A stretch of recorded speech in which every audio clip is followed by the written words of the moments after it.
الحمد للہ رب العالمین والصلاة والسلام علی خاتم النبیین اما بعد فاعوذ باللہ من الشیطان الرجیم بسم اللہ الرحمن الرحیم الصلاة والسلام علیک یا رسول اللہ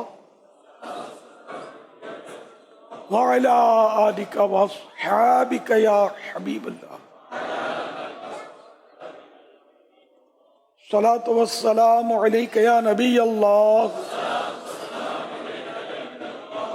وعلی آلک واصحابک یا نور اللہ۔ اس سالہ ضیائی درود و سلام پیج نمبر 6 فرمان مصطفیٰ صلی اللہ علیہ وآلہ وسلم نمبر 21۔ اے لوگو، بے شک بروز قیامت اس کی دہشتوں یعنی گھبراہٹوں اور حساب کتاب سے جلد نجات پانے والا شخص وہ ہوگا جس نے تم میں سے مجھ پر دنیا کے اندر بکثرت یعنی زیادہ درود شریف پڑھے ہوں گے۔ صلو علی الحبیب صلی اللہ علی محمد۔ یا مرشدی، پہلے آپ کی نگاہ کرم سے بہت مدنی کام کرتا تھا، پھر غفلتوں میں پڑ گیا اور کافی ٹائم بعد آپ کی نگاہ فیض سے حاضر ہوں آپ کے قدموں میں۔ کرنا چاہتا ہوں مدنی کام مگر کر نہیں پا رہا، طرح طرح کے مسائلوں میں مبتلا ہوں، ایسے میں مجھے کیا کرنا چاہیے؟ نگاہ کرم فرما دیں۔ کام تو دیکھو کرنے سے ہوتا ہے، خالی چاہنے سے نہیں ہوتا۔ بھوک لگی ہے، کھانا کھانا ہے لیکن دل نہیں کرتا کھانے کو، آدمی ہاتھ بڑھائے گا تو پھر پیٹ میں چلا ہی جائے گا کھانا۔ اگر کھانے کے لیے ایسا ہوتا نہیں ہے کہ بھوک لگی اور بندہ کھانے سے کترائے، روزے میں البتہ ایسا ہوتا ہے۔ آپ قبول فرما لیں آپ باپا، کوشش کریں گے تو پھر ایک بار انشاءاللہ کام کی دھوم دھام ہو جائے گی۔ میرا نام بلال راجہ ہے اور شوبی سے میرا تعلق ہے، تو لاہور سے میں حاضر ہوں، تو بالخصوص آپ سے ملنے کے لیے آیا ہوں۔ تو میرا یہ سوال ہے کہ ہم اکثر کنویز میں جاتے ہیں اپنی گاڑی وغیرہ پہ، تو کوئی جانور وغیرہ نیچے آ جاتا ہے، مر جاتا ہے، تو اس کا کوئی کفارہ وغیرہ کچھ ہوتا ہے؟ اس کے بارے میں بتائیں۔ تو انشاءاللہ 2 سال ہو گئے ہم آ نہیں رہا ہمارا قافلہ، تو دعا کیجئے انشاءاللہ اس محرموں میں نیت کرتا ہوں کہ 100 فنکاروں کو لے کے آؤں گا انشاءاللہ عز و جل۔ 100 کو لے کر آئیں گے انشاءاللہ سبحان اللہ، کیا بات۔ ہر سال میں لے کے آتا ہوں جی الحمدللہ، بلال راجہ، اور آپ سے میں آگے کہتا ہوں آئی لو یو پاپا۔ ماشاء اللہ۔ تو اولاد کی بھی دعا کیجئے، اللہ پاک مجھے مدنی منہ عطا فرمائے تو اسے میں عالم دین بناؤں۔ آمین آمین، ماشاء اللہ۔ اللہ پاک آپ کی تمام خواہشات پوری کرے۔ اچھا، وہ جیسا جانور جیسے اور جیسا ملک، جی غالباً ہمارے ہاتھ میں اگر کوئی اونٹ کو مار دینا گاڑی والا، شاید 80,000 درہم، مجھے یاد پڑتا ہے اس کا، مطلب آدمی گیا کام سے اگر اونٹ اس کی زد میں آ گیا کہ گاڑی میں، وہاں اونٹوں کو بڑا پروٹیکشن ان مانو کر حاصل ہے۔ ریگستان کا جہاز ہے یہ۔ اب یہ کہ جنرلی ان کا پوچھنے کا مطلب یہ ہوگا کہ بلی، کتا، اس طرح کے جانور ہمارے یہاں وہ بیچارے زد میں آ جاتے ہیں، تو جان بوجھ کر تو شاید کوئی نہ مارتا ہو، تو اب اگر وہ کچل گیا تو کوئی اب قانونی مسئلہ تو ہے نہیں۔ ہاں، اب بلیاں بھی پالی جا رہی ہیں، خوبصورت سی بلیاں۔ اب وہ کسی کی پالتو بلی آپ کی گاڑی کے نیچے آ کر دنیا سے چلی گئی تو ہو سکتا ہے اس پر کوئی قانون کچھ کہے، ورنہ جنرل جو بلیاں ہوتی ہیں، تو کتے جو گھوم رہے ہوتے ہیں، پھر رہے ہوتے ہیں، ان کو مار دینے سے مارتا نہیں آدمی، اب یہ بیچارے مر جاتے ہیں بیچ میں آ کر، اس پر کوئی کفارہ وغیرہ اس کا کوئی پڑا نہیں ہے کچھ۔ ٹخنوں سے اونچے پانچے رکھنا یہ سنت مبارکہ ہے اور اس کی ترغیب بھی ہے۔ تو اکثر یہ دیکھا جا رہا ہے کہ افراد کی اس جانب توجہ نہیں ہے، تو کچھ مدنی پھول اس حوالے سے ارشاد فرما دیجیے۔ دینی ماحول میں اگر آ گیا تو اس کو عام طور پہ پتہ ہوتا ہے کہ پاجامے ٹخنے سے اوپر ہونے چاہیے، تو پھر سمجھاؤ تو بولو یار وہ درزی نے بڑے کر دیا۔ تو میں بھی سمجھاتا ہوں کہ درزی اگر جیب یہ جو ہے، اب تو جیب بھی نہیں ڈلواتے، پہلے ڈلواتے تھے، گلا جو ہے یہ پیچھے کی طرف بنا دے تو کیا کرو گے؟ پہنو گے؟ تو نہیں پہنیں گے، تو یہ بھی پھر کیسے پہنیں گے؟ تھوڑا درزی کو 5, 10, 20 روپے بکری کروا دو، سودا کروا دو تو وہ بنا دے گا، تو پھر پہننا۔ تو بہرحال جذبہ نہیں ہے، یہ پیارے آقا صلی اللہ علیہ وسلم کی پیاری پیاری سنت ہے کہ پاجامہ شلوار یہ سب ٹخنے سے اوپر ہوں، تہبند ہے، یہ لمبا جو جبہ پہنتے ہیں، وہ یہ ثوب جو ہے، یا وہ جو بعض اوقات رنگین اوپر سے پہنتے ہیں، تو یہ ان سب کا ٹخنے سے اوپر ہونا چاہیے. لیکن یہ بڑے ہوتے ہیں، یہ بھی جو آتے ہیں یہ بھی بڑے ہوتے ہیں، بارہا دیکھا بڑے ہوتے ہیں. تو ان کو کٹنگ کروا کر یا کوئی بھی ایسی حکمت عملی ہو کہ یہ اوپر ہو جائے، اس کی سلائی ہو جائے، کناری بن جائے. اس طرح کرتا جو ہے، یہ کرتے بھی لمبے لمبے ہمارے غالباً تیار بھی مل رہے ہیں. تو اگر یہ لمبا ہو تو پھر دیکھ لیں. اب خود جھک کر دیکھیں گے تو سمجھ نہیں آئیے، خود بالکل سیدھے کھڑے ہوں گے نا، کوئی دیکھ کر بتا سکے گا کہ آپ کی شلوار یا پاجامہ یا یہ لمبا جو ثوب ہے، جبہ، یہ ٹخنے سے اوپر ہے یا نیچے ہے. تو پھر اس کے مطابق آپ نے کرنا ہوگا، یہ کرنا چاہیے. ایک شخص کا حدیث پاک میں ہے کہ وہ تکبر سے تہبند گھسیٹ رہا تھا، یعنی اس کا ٹخنوں کے نیچے تھا، تو اس پر وہ زمین میں دھنسا دیا گیا اور قیامت تک وہ دھنستا رہے گا. کتنی بڑی وعید ہے. تو یہ مطلب اس میں شرط وہی ہے کہ وہ تکبر کی وجہ سے اگر کوئی ایسا کر رہا ہے تو ان سب کے لیے یہ وعیدات ہیں. ورنہ بہرحال سنت تو سبھی کے لیے، مردوں کے لیے، عورتوں کے لیے نہیں ہے یہ کہ مردوں کے پاجامے یا شلوار یا تہبند یا وہ جبہ کبا جو بھی ہے یہ سب اوپر ہونا چاہیے. ٹخنوں سے ٹخنے کھلے ہوئے ہوں، چھپے ہوئے نہ ہوں. یہاں تک کہ اللہ نصیب کرے مدینے کی حاضری اور حج یا عمرہ شریف کا احرام باندھنے کی سعادت ملے تو وہ جو تہبند باندھنا ہے نا احرام کا، وہ بھی ٹخنے سے اوپر ہو، اس کا خیال رکھنا ہے.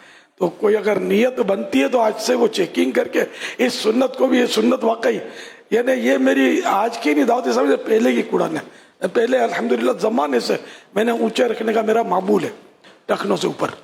تو یہ کہ اس دور میں بھی ایسا ہی تھا، تو چلو اس میں تو اتنا ماحول نہیں تھا. اب تو ہمارے پاس ماحول ہے، ہمارے پاس کہیں تو لاکھوں کہیں تو کروڑوں اسلامی بھائی ہیں، مبالغہ کریں تو کروڑوں ہیں. لیکن یہ سنت پتہ نہیں کیوں مطلب اس پر عمل نہیں ہوتا. تو یہ جو تھوڑے بہت یہاں جمع ہیں یہ بھی تھوڑے بہت نہیں ہیں، شاید وہ ہزار یا ہزاروں ہیں. اگر یہ سب نیت کر لیں کہ ہمارے پاجامے یا جو بھی ہے شلوار یہ ہم چیکنگ کروا کر اوپر کریں گے، اگر نیچے ہیں تو انشاءاللہ ہم اس کو بنوائیں گے. یہ نہیں کہ نیا سلوائیں گے تو خیال رکھیں گے، کٹنگ کروا کے بنوا لینا ہے. تو اگر ذہن بنتا ہے، سچی نیت ہے تو جھوٹ ہاتھ اٹھائیں گے گناہگار ہوں گے، جھوٹ ہو جائے گا ہاتھ دھوکا. تو پھر یہ کہ آج سے بس یہ نیت کر لیں، ٹھیک ہے. اچھا ماشاءاللہ. تو اب یہ کہ اس میں آپ کو فوراً یہ ترکیب بنانی ہے انشاءاللہ. یہاں تک کہ تکبر سے اگر ٹخنوں سے نیچے پاجامہ وغیرہ تو نماز بھی مکروہ تحریمی ہوتی ہے. ورنہ مکروہ تنزیہی، سستی کی وجہ سے اگر وہ اس طرح بنا ہوا مکروہ تنزیہی ہونا، یہ بھی ظاہر ہے کہ وہ کوئی کار خیر تو نہیں ہے. نماز میں فولڈ نہیں کرنا ہے، نماز میں نہ اوپر سے فولڈ کرنا ہے، نہ گھرسنا ہے، نہ نیچے سے اس کو فولڈ کرنا پائچوں کو، ورنہ پھر نماز مکروہ تحریمی ہے. اب اگر اوپر کھینچ کر ہو سکتا ہے تو ٹھیک ہے، ورنہ یہ کہ اس کو اسی حال پہ چھوڑ دیں. اور اب تو بنائیں گے ایسا انشاءاللہ کہ وہ ہر وقت سنت پر عمل ہوتا رہے گا میرے رب نے چاہا تو. تو جب یہ آپ اتنے سارے واقعی اس سنت پر عمل پیرا ہو جائیں گے نا تو انشاءاللہ چراغ سے چراغ روشن ہوتا چلا جائے گا اور یہ سنت بھی ہمارے معاشرے میں عام ہو جائے گی انشاءاللہ. چھوٹے بچوں کے لیے بھی کوشش کی جائے کہ یہ اس کے بھی اوپر ہوں، تو ابھی سے اس کی عادت بنے. موقع کی مناسبت جس کو عمل کرنا ہوگا راستے ہزار، جس کو عمل نہیں کرنا اس کو بہانے ہزار. صلو علی الحبیب صلی اللہ علی محمد. کوئی شخص کسی کامل ولی کی ولایت میں شک کرے یا کوئی صاحب مزار کی بارے میں یہ بولے کہ یہ جو ہے وہ ولی نہیں تھے یا لوگوں نے ان کا مزار بنا دیا، اور ان کی ولایت میں شک کرے اور ان کی ولایت سے انکار کرے، تو اس کے بارے میں کیا حکم ہے؟ اب شک کرنے کی وجہ دیکھی جائے گی. ایک بار میں نے کورنگی میں پتہ چلا مجھے، دعوت اسلامی سے پہلے کی بات کر رہا ہوں کہ اعلیٰ حضرت سے تو بہت پرانی محبت ہے، تو میں نے سنا کہ ایک اعلیٰ حضرت کے مرید کورنگی میں کسی مسجد میں امامت فرماتے ہیں. تو شوق ہوا کہ ہم زیارت کریں، تو ہم کوئی 2-4 دوست مل کر ان امام صاحب کی مسجد ڈھونڈتے ہوئے کورنگی پہنچے، ان کے پیچھے نماز پڑھی اور پھر ان کی زیارت کی. تو انہوں نے اپنے والد صاحب کی بھی زیارت کروائی. وہ بولا میرے والد صاحب کی عمر 115 سال ہے، وہ بستر پر تشریف فرما تھے. یہ مطلب جو حضرت تھے انہوں نے دوران گفتگو یہ بتایا، اس نے نام وغیرہ سب لیا، تو بتایا کہ وہ فلاں مطلب جو ولی اولیاء کے تعلق سے جو مسئلے کرتے ہیں، سمجھ گئے ہوں گے آپ. یہ داتا حضور جو ہے اسی شہر کا واقعہ، لاہور کا، کہ یہ داتا حضور کے بارے میں یہ تقریروں میں بولتا تھا یا اس طرح گستاخی کرتا تھا کہ یہاں نعوذ باللہ، مجھے تو صحیح بات ہے بولنے میں مزہ نہیں آتا. تو وہ کہ وہ کیا بولوں میں، ایک جانور آپ نے سنا 4 ٹانگ والا اور لمبے کانوں والا، جس کو ہم تو یہاں گدھا بولتے ہیں، پنجابی لوگ خوتا بولتے ہیں، انگلش میں ڈونکی کہا جاتا ہے. تو نعوذ باللہ من ذالک، میری زبان نہیں چلتی یار کیا کروں، کہ وہ ان سے نسبت کرتا تھا کہ یہاں تو یہ دفن ہے، خواہ لوگوں نے یہ چڑھا دیا ہے. اچھا اب یہ بولتا تھا تو یہ بزرگ فرماتے ہیں کہ ایک وقت آیا کہ وہ بیمار ہوا، اور ایسا بیمار ہوا کہ بچنے کی امید نہ رہی. تو کسی طرح بھی میں اس کے پاس پہنچ گیا اس کو دیکھنے کے لیے، اور دیکھنا میرا تھے بہت ٹنا ٹن سنی تھے، اعلی حضرت کا مرید میں کوئی کمی تھوڑی ہوتی ہو. تو وہ بولا میں دیکھنے کے لیے گیا کہ میں نے سنا تھا کہ جو اولیاء کے گستاخ ہوتے ہیں مرتے وقت ان کی شکلیں بدلتی ہیں. بولا میں اس کو دیکھنے گیا تو وہ قسمیں کھا رہے تھے کہ خدا کی قسم، اور اس طرح کہ میں نے اس کو دیکھا کہ اس کا چہرہ گدھے جیسا بن گیا تھا، اور وہ بدبخت اسی حالت میں مر گیا. پھر اس کو دفن کیا تو اس کی قبر سے آگ کے دھوئیں کی بدبو آتی تھی. تو میں نے اس کا قبر کا نشان پتہ پوچھا وغیرہ محفوظ کیا. پھر جب میں لاہور آنے کا مجھے موقع ملا تو میرے ذہن میں یہ بات بیٹھی ہوئی تھی. تو یہ میاں جی قبرستان کا بتایا کہ میاں جی قبرستان میں فلاں حصے میں یہ گڑھے میں دبا پڑا ہے. تو میں وہاں مطلب پہنچا اس کی قبر کے قریب. تو اب میں خدا کی قسم کھا کر کہتا ہوں کہ مجھے وہاں دھوئیں کی بدبو آ رہی تھی. تو ولی کا گستاخ جو ہے نہ دنیا میں اس کو امن ہے نہ آخرت میں امن ہے. تو یہ اللہ کا اتنا بڑا احسان ہے، اتنا بڑا احسان ہے کہ اللہ پاک نے ہم کو ایسا ماحول دیا جو اولیاء کی محبت کے جام پلاتا ہے. الحمدللہ. اللہ کے پیارے نبی صلی اللہ علیہ وسلم کا فرمان ہے نا کہ اللہ پاک فرماتا ہے، حدیث قدسی اس کو بولتے ہیں کہ جس میں زبان رحمت عالمیان صلی اللہ علیہ وسلم کی ہو اور فرمان خدا رحمان جل جلالہ کا ہو. تو یہ کہ جو میرے ولی سے دشمنی کرتا ہے میں اس سے اعلان جنگ کرتا ہوں. تو جب اللہ پاک نے کسی کو جنگ کا چیلنج فرمایا، وہ ہماری طرح وہ لڑائی اور یہ نہیں، یعنی اللہ پاک اتنا جس سے غضبناک ہوا. ولی کا جو دشمن ہوتا ہے تو اس کے لیے ایمان کا بڑا خطرہ ہوتا ہے، کیونکہ اللہ سے اس نے دشمنی مول لی ہے نا، یہ کہ اس کا ایمان ہو سکتا ہے کہ برباد ہو جائے. تو اس لیے کبھی بھی جو مشہور ہے مزار شریف ہیں ماشاءاللہ، لوگ آ رہے ہیں جا رہے ہیں حاضریاں دے رہے ہیں، تو اور بولتے ہیں کہ یہ ولی اللہ کا مزار ہے، تو آنکھیں بھی بند دماغ بھی بند، سوچنا بھی نہیں ہے تو ولی مان لینا ہے. یہ ہمارے پاس کون سا حال ہے کہ ہم کسی کو چیک کریں؟ ہمیں کیا شریعت نے اس بات کا مکلف کیا اور ہمیں پابند کیا کہ تم ہر ایک کی تحقیق کرتے پھرو کہ یہ ولی ہے تو کس ولایت کے درجے پر ہے یا نہیں ہے، تو کوئی اور چیز ادھر دفن کر دی ہے تو ویسے لوگوں نے مشہور کر خامہ کا ان نفڑوں میں کیوں پڑھتے ہیں؟ اپنے ایمان کی آدمی خیر منا کہ نعوذ باللہ میرا حال کیا ہے، مرتے وقت میرا ایمان آیا سلامت رہ گیا نہیں، میں مسلمان بھی رہوں گا نہیں، اپنی فکر کریں. تو ولی اولیاء سے محبت کریں گے، اولیاء کرام کے دامن سے وابستہ رہیں گے، انشاءاللہ العزیز ہمارا ایمان سلامت رہے گا. میرے آقا اعلی حضرت رحمت اللہ علیہ غوث پاک، کیونکہ یہ ولیوں کے سردار ہیں، ولیوں کے بھی ولی ہیں، سردار اولیاء، تو ان سے اتنی عقیدت رکھتے تھے کہ غوث پاک کی بارگاہ میں عرض کرتے ہیں، نظر میں گور میں میزاں پہ سر پل پہ کنگھی، نظر میں گور میں سرے پل پہ کہیں نہ چھٹے ہاتھ سے دامان معلا تیرا یا غوث، نہ چھٹے ہاتھ سے دامان معلا تیرا. یعنی جب روح قبض ہو رہی ہو، نزع میں، گور یعنی قبر، نہ نزع میں نہ گور میں، حشر میں نہ پل صراط پر، کہیں بھی یا غوث اعظم آپ کا دامن میرے ہاتھوں سے نہ چھوٹے، بس آپ اپنے دامن جیسا کس کے باندھے رہیں مجھے، شیطان مجھے چھڑا نہ سکے. تو ہم تو اعلیٰ حضرت کے پیچھے پیچھے کہ یہ خود ولی اللہ ہے، انہوں نے غوث پاک کی محبت کے بھر بھر کے ہم کو جام پلائے. الحمدللہ.